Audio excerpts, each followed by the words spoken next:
speaks to the viewer, so whatever you would want it to be. But a lot of the paintings that I do in series, they have a meaning, they have a message, like children in cages. You're going to see children holding each other, children behind fences and bars. And so that one is telling exactly what is, what's happening, what's going on. So that one, they speak by themselves. How do you say that? By themselves. Yeah, they have the message right there. And when I do the poetry, a lot of times that explains my art. Like the one of the immensity of our essence, the poem says that, we're seeing each other and yet we don't see our sameness. We see our differences. So that's what the viewer takes from my art, a message of an emotion, how things are happening, what's going on in the world, and how I interpret what's going on in the world.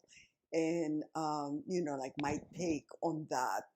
That's why I call myself an expressionist, because art to me, first of all, is an expression. No matter what kind of subject matter you do, you're expressing yourself. And in my case, it's even more because I'm using color and form to give a message of what I want them to see, which is what's going on in the world.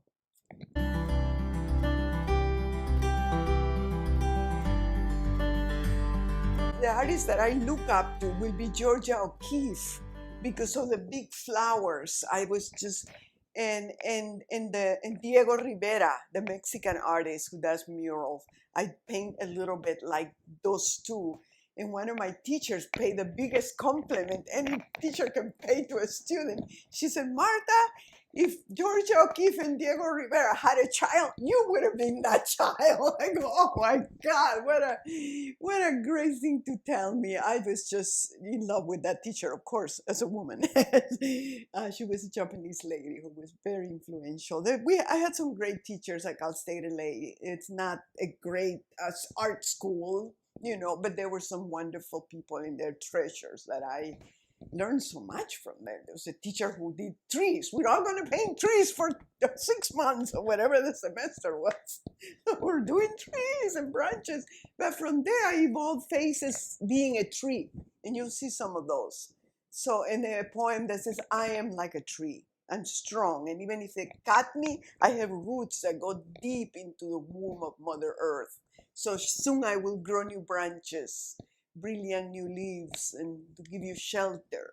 So again, I'm a tree to help others, to give shelter, to give a rest.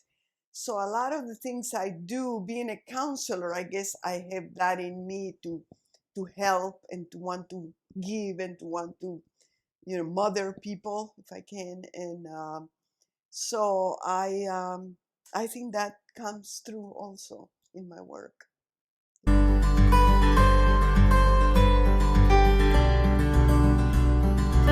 Looking at the master's project where you have to do things almost the same to develop a style, which is awesome because it's helpful. You have to have your own style, something that people can say, oh, that's a Marth Flores. I want people to say that, and they tell me that they do when they see my art. The other day at the gallery, I said, oh, yeah, you don't have to tell me which ones you brought. I know your art, So that's awesome compliment also for people to say that. And so you develop a style, and then you have to go on your own and find what is it that I'm going to do with it. For me, for a while, I never stopped painting or creating or making sculptures, but I had to become a therapist also to make money, because artists is hard to make money. I am very lucky to be able to sell some things. And so, you change, you evolve. I love to think that I have changed a little. Maybe my art has changed a little. I'm always I think I'm doing the same. But some people tell me, oh no, you have evolved. Oh, great. It's in the eye of the beholder, what people think about you and what people think about your art. And I'm very grateful when people give me feedback. It doesn't have to be always good, but it's always welcome.